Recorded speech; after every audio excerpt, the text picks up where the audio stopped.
ይህንን ያዩ ተከራይ የነበሩ የዕድሜ ባለጸጋ አክስታቸውን ከሰው በፍርድ ቤት ክርክር ከዛ ቤት አስወጧት። ይህን ሲያደርጉ የሰፈሩ ሰው ለምስክርነት ቀርቦ ነበር። ያኔ በጸሎት 10 ጽናት ደግሞ 5 ዓመታቸው ነበር። ከዛም ከእኒህ የዕድሜ ባለጸጋ ጋር መኖር ጀመሩ። በጸሎትም አክስቷ ያቋረጠችባትን ትምህርት አስቀጠሏት። ከ2 ዓመት በኋላ ጽናትን ከቆሎ ትምህርት ቤት አስወጥተው 1ኛ ክፍል ወሰዷት። ሁለቱም ትምህርታቸውን በስርዓቱ መማር ጀመሩ። ከቀናት በኋላ የዕድሜ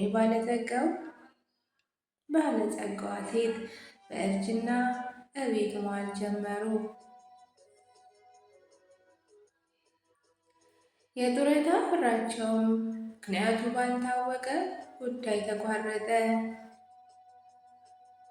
ከዛማ ሂሩት ከትምህርት ስትመለስ በባዶ የሚሰሩ ምግባቸውን እየሰጠች መተዳደር ጀመሩ።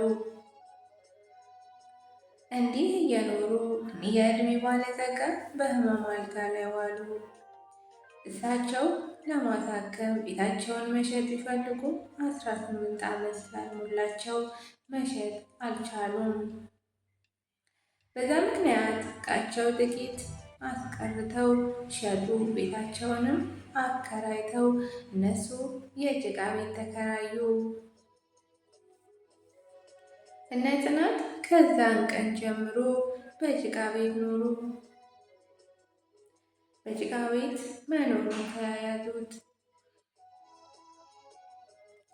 የሚኖሩበትን ቤት ላየው ተመልካች ሕፃናት ለጨዋታ ብለው እንደ ነገሩ የሰሩት የመጫወቻ ቤት ይመስላል።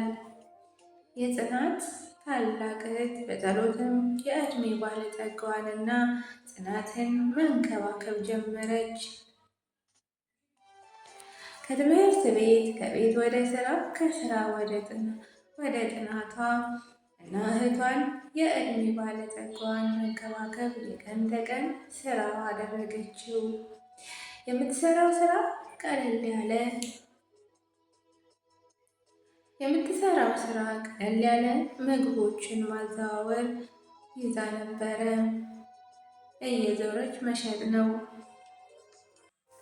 መኖሪያ ስፍራቸው ሴተኛ አዳሪ፣ ዱርዬና የጎዳና ተዳዳሪ ይበዛበታል። በጸሎትና ጽናት ሁልጊዜም ፊታቸው ላይ ሻርፕ ሳይጠመጥሙ አይወጡም። ካለ ዓይናቸው በቀር ምንም የሚታይ ገጽታ የላቸውም።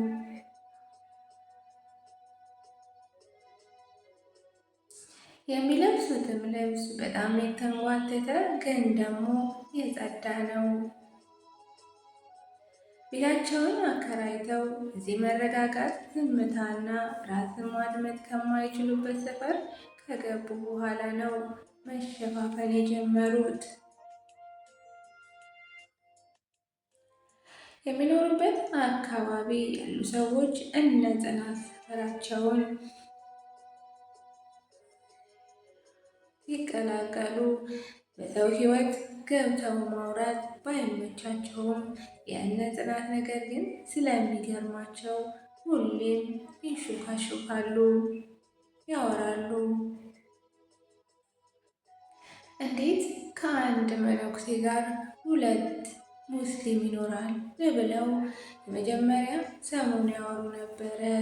ከዛ በሳምንቱ ደግሞ ጽናት በጸሎትና የዕድሜ ባለጸጋዋ መነኩሴ ቤተክርስቲያን ጠዋት ተሰልመው መምጣት ሲጀምሩ የሰፈሩ ሰው ርዕስ ቀይረው ቆይ ሙስሊም ካልሆኑ ለምን ይጠመጥማሉ ብለው ማውራት ጀመሩ። በዚህ ወሬ የሰፈሩ ነዋሪ በጠቅላላ በየግሉ ወሬ ተወያየ። ይህንን ሻርፕ የሚጠመጥሙት ቡዳ ስለሆኑ ነው ቤተ ክርስቲያንም የሚሄዱት ቤተ ክርስቲያንም የሚሄዱት እንደው ለእይታ ነው፣ እንደው ፈጣሪ አይፈሩም እያሉ ማማቱን ቀጠሉ። ከዓመታት በኋላ የሜ ባለጸጋዋ ሕመማቸው ጸንቶባቸው የአልጋ ቁራኛ ሆኑ።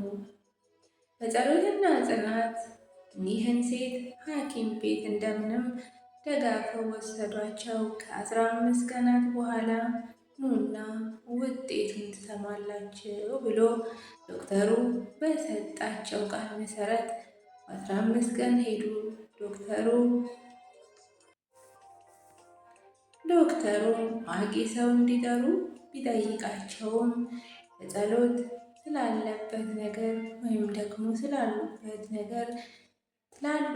ነገር ምንም ሳይቀር የነገረችው ሳለ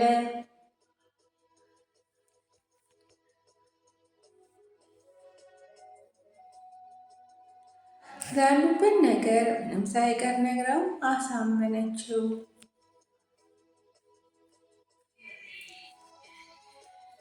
በዚህን ጊዜ ከዶክተሩ የሰሙት ዜና ልብ ሰባሪ ነበር። ሴትየዋ ያለባቸው ችግር ከደም ጋር የተገናኘ በሽታ ነው እና በሽታው በሙሉ በሰውነታቸው ተሰራጭቷል። በሕይወት ለትንሽ ጊዜም ቢሆን ለመቆየት መድኃኒት ያስፈልጋቸዋል አላቸው። መድኃኒቱን ለመግዛት ደግሞ በሳምንት 10,000 ያስፈልጋል የሚል ዜና ነበር። ይህንም መርዶ ከሰሙ በኋላ ሁሉም ተረበሹ። በንጋታው በጸሎት ተነስታ ይህና እንግዲህ ክፍል 4 እዚህ ላይ ያበቃል። ክፍል 5 ደግሞ በቀጣይ የምናይ ይሆናል። እንግዲህ ቪዲዮውን ከወደዳችሁት ሼር ላይ ኮመንት እያደረጋችሁ አበረታቱኝ። የፈጣሪ ሰላም ብዝት ትርፍርፍ ይበልልኝ እያልኩኝ ተሰናበትኳችሁ። ሰላም ሁኑልኝ።